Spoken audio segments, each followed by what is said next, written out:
Boa noite, irmãos. A graça e a paz do nosso Senhor e Salvador Jesus Cristo. Que bom, mais uma vez nós podemos nos reencontrar para juntos aí refletirmos um pouco sobre a palavra do nosso Deus, essa palavra tão maravilhosa, poderosa.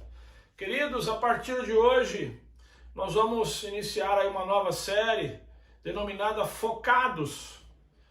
Focados vai nos ajudar a entender melhor qual é o nosso papel como homens e mulheres na igreja do Senhor, o que o Senhor de fato espera daqueles que são focados em Jesus. Hoje, para nós iniciarmos então essa série, nós vamos ali utilizar do texto de Lucas capítulo 5, versículos 17 a 26, que dentre tantas coisas vai contar a história de quatro amigos que resolveram abençoar um amigo esse que era paralítico e precisava muito ter um encontro com Jesus Cristo. Focados eles estavam, focados em colocar pessoas aos pés de Jesus. Abra sua Bíblia, Lucas capítulo 5, versículos 17 a 26. A palavra do Senhor diz assim: certo dia, quando ele ensinava, estavam sentados ali fariseus e mestres da lei, procedentes de todos os povoados da Galiléia, da Judéia e de Jerusalém. E o poder do Senhor estava com ele para curar doentes. E vieram alguns homens trazendo um paralítico numa maca e tentaram fazê-lo entrar na casa para colocá-lo diante de Jesus. Presta atenção. Não conseguindo fazer isso por causa da multidão, subiram ao terraço e o baixaram em sua maca através de uma abertura, até o meio da multidão, bem em frente de Jesus. Vendo a fé que eles tinham, Jesus disse: homem, os seus pecados estão perdoados. Os fariseus e os mestres da lei começaram a pensar: quem é esse? E quem é esse que blasfema? Quem pode perdoar pecados a não ser somente Deus? Jesus, sabendo o que eles estavam pensando, perguntou: por que vocês estão pensando assim? Que é mais fácil dizer: os seus pecados estão perdoados, ou levante-se e ande. Mas, para que vocês saibam que o Filho do Homem tem na terra autoridade para perdoar pecados, disse ao paralítico, eu lhe digo, levante-se, pegue a sua maca e vá para a sua casa. E imediatamente ele se levantou na frente deles, pegou a sua maca em que estivera deitado e foi para casa louvando a Deus. Todos ficaram atônitos e glorificaram a Deus e cheios de temor diziam, hoje vimos coisas extraordinárias. Amém? Eu queria, antes de nós meditarmos um pouco na palavra, orar com você, orar por você. Por gentileza, se você puder fechar os seus olhos, nós vamos juntos entrarmos na presença do Senhor em oração. Senhor, nós mais uma vez estamos diante da sua presença, meu Pai. Presença essa, Senhor, maravilhosa. Deus, eu quero te agradecer por esse privilégio de nós podermos entrarmos na tua presença, Senhor. Graças ao sangue de Jesus, graças ao sacrifício de Jesus Cristo por nós na cruz do Calvário, hoje nós podemos ter acesso à sua presença. Podemos celebrar o teu nome, cultuar, adorar o Senhor, Deus. Pai, nós queremos também te pedir perdão pelos nossos pecados, Deus. Tenha misericórdia, Senhor, da minha vida, da vida desse meu irmão, desse nosso querido ouvinte, Senhor. Tenha misericórdia de nós e nos perdoa, meu Pai, em nome de Jesus.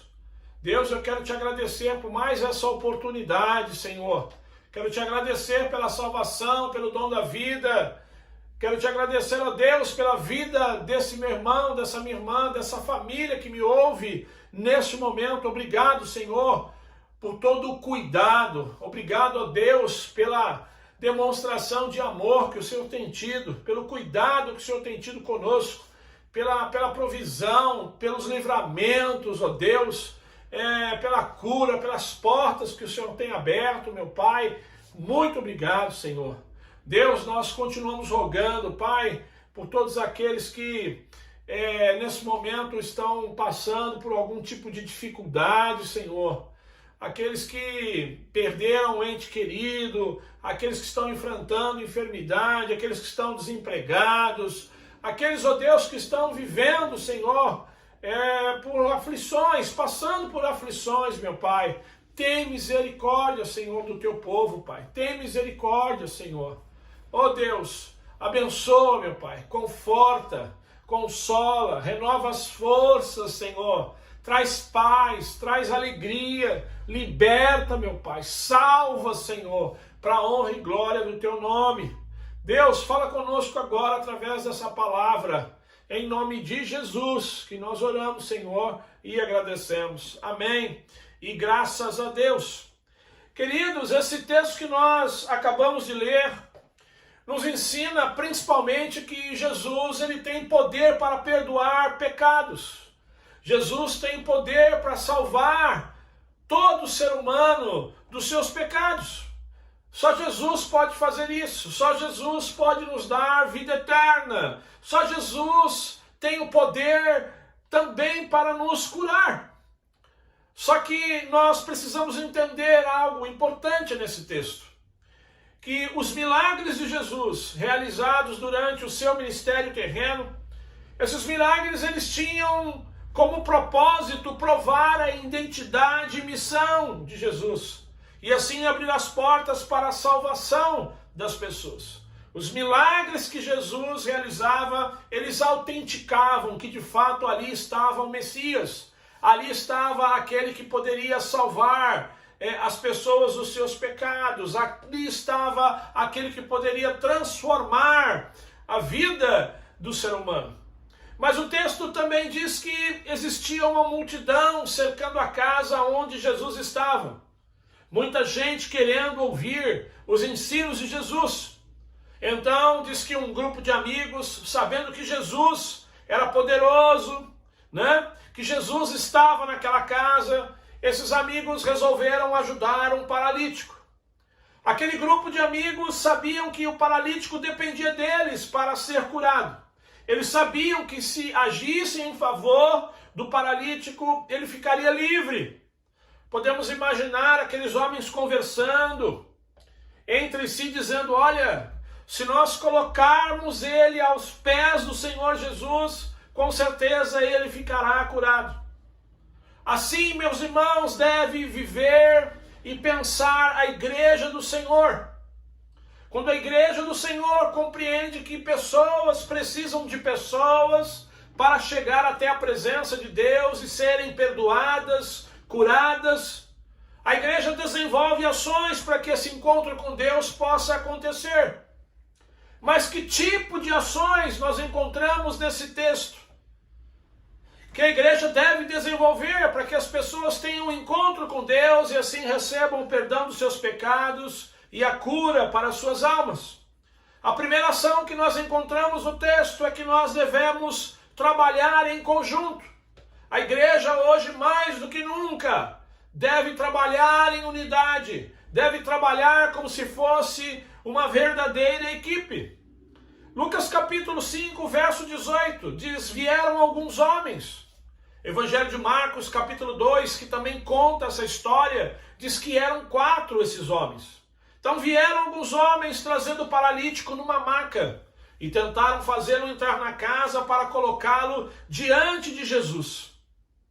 Queridos, aqueles homens, eles sabiam que se o paralítico tivesse a chance de estar diante do Senhor Jesus, ele com certeza seria curado.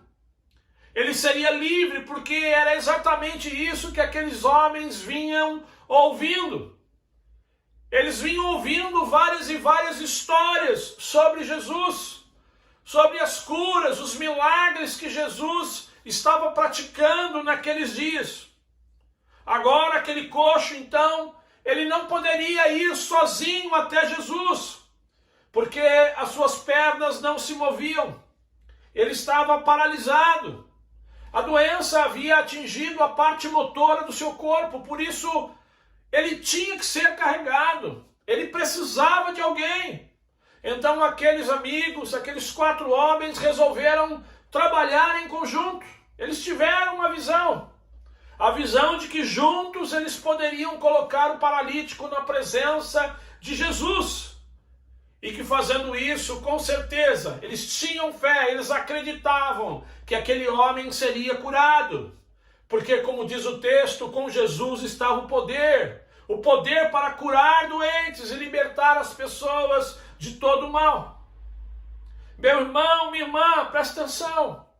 Existem muitas pessoas que vivem ao seu redor, que se não forem levadas, que se não forem carregadas, entre aspas, elas nunca chegarão à presença de Jesus. Existem muitas pessoas que se não forem carregadas através da amizade, através da oração, do discipulado, de um trabalho intencional realizado por um grupo de pessoas, elas jamais chegarão à presença de Jesus. E não chegando à presença de Jesus, elas jamais serão abençoadas. Eu sei que essa pandemia, ela acabou levando muitos a pensarem mais em si mesmos, a querer proteger mais a sua família.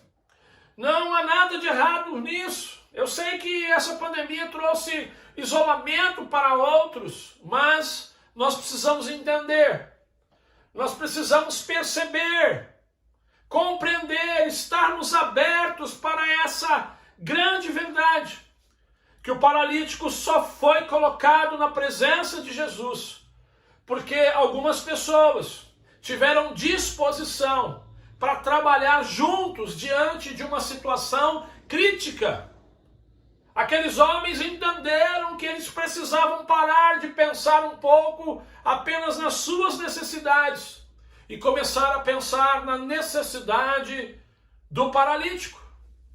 Irmãos, mais do que nunca nós precisamos olhar para o outro, precisamos olhar para o perdido, precisamos trabalhar juntos em unidade para carregarmos as pessoas até a presença de Jesus. Porque quando nós fazemos isso, algo de muito bom acontece na vida das pessoas. Elas são curadas. Os perdidos são salvos, os famintos são alimentados. Lucas capítulo 5, versículo 24 diz que o paralítico ele foi curado. E ele foi curado porque ele foi colocado na presença de Jesus. Queridos, nós precisamos, de novo, pensar muito seriamente nisso, nesse trabalho em conjunto, para vermos pessoas sendo curadas e a igreja do Senhor crescendo.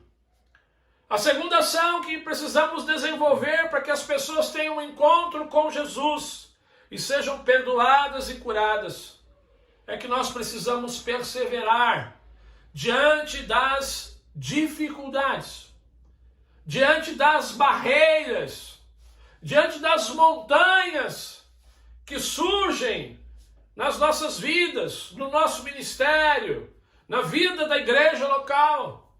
Lucas capítulo 5, versículo 19, diz que eles não conseguindo fazer isso por causa da multidão, ou seja, não conseguindo colocar o paralítico ali na porta daquela casa, não conseguindo entrar na casa pela porta principal, diz que eles subiram ao terraço e o baixaram em sua maca através de uma abertura até o meio da multidão, bem em frente de Jesus. Quantas dificuldades eles tiveram para colocar aquele paralítico diante do Senhor. Penso eu que a primeira dificuldade foi o peso do paralítico. A Bíblia não fala quanto aquele homem pesava. Se ele tinha 50 quilos, 60, 70, 80 quilos, a Bíblia não fala. Mas imagine uma pessoa com 50, 60 quilos. Você tendo que carregar essa pessoa numa maca e subir com ela no telhado de uma casa. Imagine a dificuldade. A segunda dificuldade foi a multidão. Porque a multidão ela não deixava que aquele paralítico fosse colocado, como eu disse agora há pouco, ao menos na porta daquela casa. Quanto mais adentrar a casa. Aquela multidão era outra barreira que eles tinham que vencer. Então o texto diz que eles tiveram uma ideia. subir com o paralítico no terraço e o baixaram em sua maca. Evangelho de Marcos, capítulo 2, verso 4, diz que eles removeram parte da cobertura do lugar onde Jesus estava e pela abertura no teto baixaram a maca em que estava deitado o paralítico. Ou seja, queridos, eles foram ousados na determinação de levar aquele paralítico até a presença de Jesus. Não dava por baixo, então eles resolveram ir por cima. Queridos, eles mudaram o método. Eles foram ousados.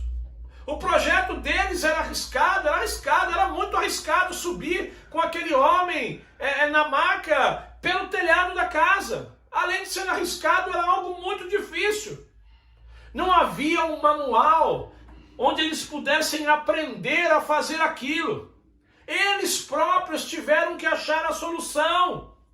Mas o importante, o que eu quero destacar, é que em nenhum momento faltou perseverança para que aquele paralítico fosse colocado até a presença de Jesus.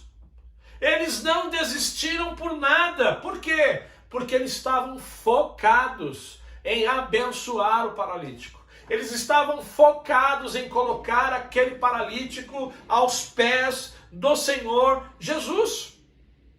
Aqueles homens nos ensinam que nós devemos ter perseverança. Perseverança quando o assunto é a obra do Senhor.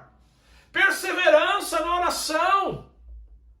Perseverança nos cultos da igreja. Perseverança no trabalho em conjunto. Perseverança no evangelismo. Perseverança no discipulado. Meus irmãos, nós não podemos desistir. Nós não podemos afrouxar quando se trata de levar alguém até Jesus. Mesmo porque nós temos um manual, nós temos a Bíblia. Nós sabemos como testemunhar, nós sabemos como evangelizar, nós sabemos como discipular as pessoas.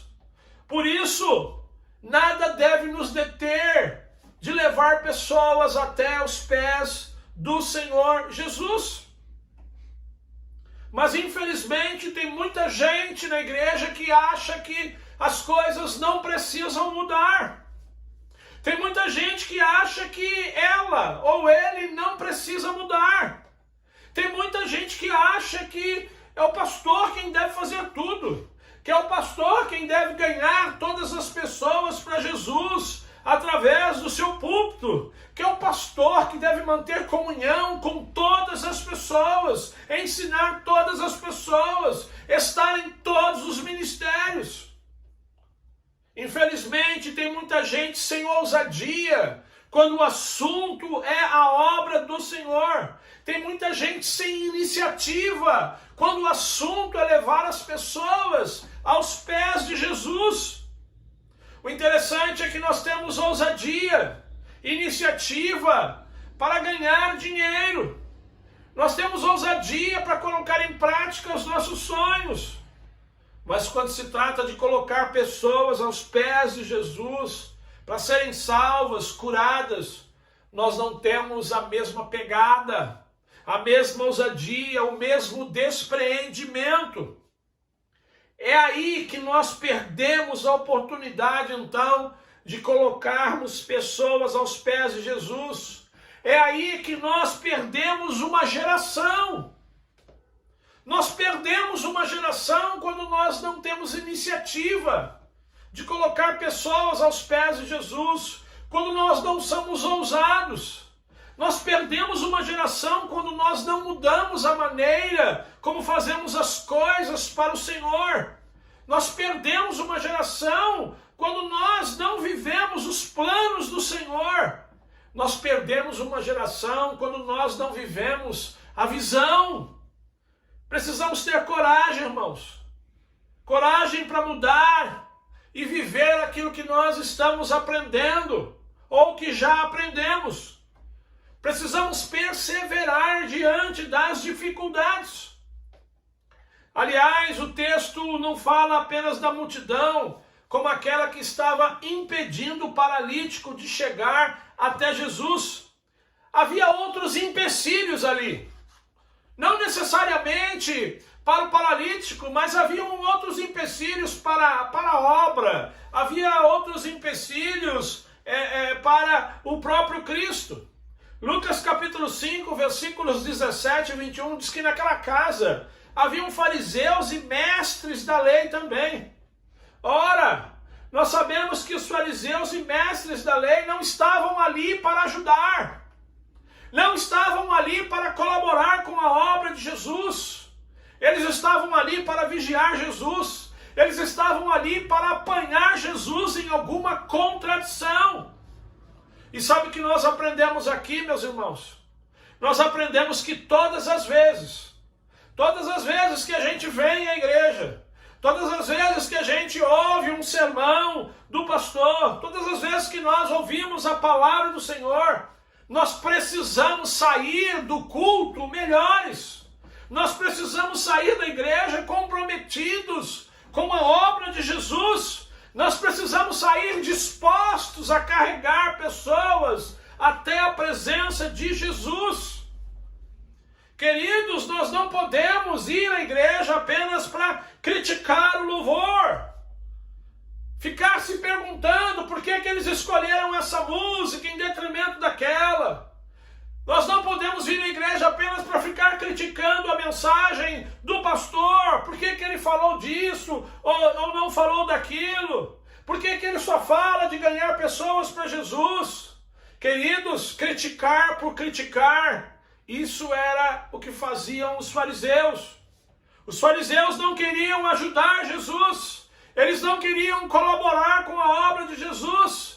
Eles não eram servos da mensagem de Jesus, e sim juízes da mensagem do Senhor. Irmãos, o versículo 20 diz que quando Jesus, ele olhou e ele viu aquele homem descendo pelo telhado e sendo colocado ali diante dele, aos seus pés, o verso 20 diz que Jesus viu a fé deles, vendo a fé que eles tinham. É o que diz a tradução da NVI. Ou seja, aquilo que aqueles homens fizeram pelo paralítico alegrou o coração de Jesus. Quando Jesus viu o paralítico descendo pelo telhado e sendo colocado diante dele, é como se Jesus dissesse assim: olha, essa é a fé. Essa é a fé que eu espero do meu povo. Essa é a fé que eu espero da igreja, uma fé que vence todas as barreiras, que vence todos os empecilhos, uma fé que leva as pessoas até aos pés do Senhor, uma fé que empurra pessoas para mais perto de mim. A fé que nos leva a trabalhar em conjunto e perseverar, irmãos, diante das dificuldades. É essa fé que glorifica o nome do Senhor. Irmãos, eu sei que Jesus é quem faz os milagres, mas Paulo diz que nós somos os cooperadores. Por isso nós precisamos trabalhar em conjunto e perseverar diante das dificuldades. Sermos ousados para levar pessoas aos pés de Jesus. Essa é a nossa verdadeira missão como igreja. Eu quero concluir e falar com você que está me ouvindo e que de repente ainda não entregou a sua vida para Jesus. Você anseia por transformações na sua vida. Lucas capítulo 5, verso 25 diz que após Jesus ter curado o paralítico foi para sua casa louvando a Deus. Com certeza, após esse encontro com o Senhor Jesus, um novo tempo aconteceria na casa do paralítico. Dá para imaginar aquele paralítico voltando para sua casa agora curado? Quanta alegria! Quanta alegria! Quanta vida! Quanta coisa boa voltaria a acontecer no interior daquela casa.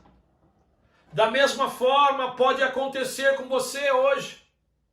Hoje, você que está me ouvindo, Você também pode hoje, ao terminar essa mensagem, ser perdoado. Você pode hoje voltar para sua casa perdoado, curado, liberto. Para isso basta que você se arrependa dos seus pecados e confesse Jesus como Senhor e Salvador da sua vida. Pensa nisso. Queridos irmãos, ainda o versículo de número 26 diz que após as pessoas virem um paralítico curado, agora carregando a sua maca, as pessoas ficaram atônitas e glorificaram a Deus. E cheios de temor diziam: olha, hoje nós vimos coisas extraordinárias. Irmãos, aquelas pessoas só glorificaram a Deus porque alguns homens resolveram ter iniciativa, ousadia, união e perseverança para levar aquele paralítico até os pés de Jesus. Eu quero terminar fazendo uma pergunta para você, meu irmão. Você ainda crê que Jesus pode transformar a vida das pessoas? Se você crê, então se junte a um grupo de amigos. Se junte a um grupo de irmãos da sua igreja. E ajude você também a levar pessoas até os pés de Jesus. Que Deus nos abençoe. Que a graça do Deus Pai, o amor do Deus Filho e as doces consolações do Espírito Santo de Deus permaneçam com todos nós desde agora e para todo sempre. Amém e graças a Deus. Deus abençoe.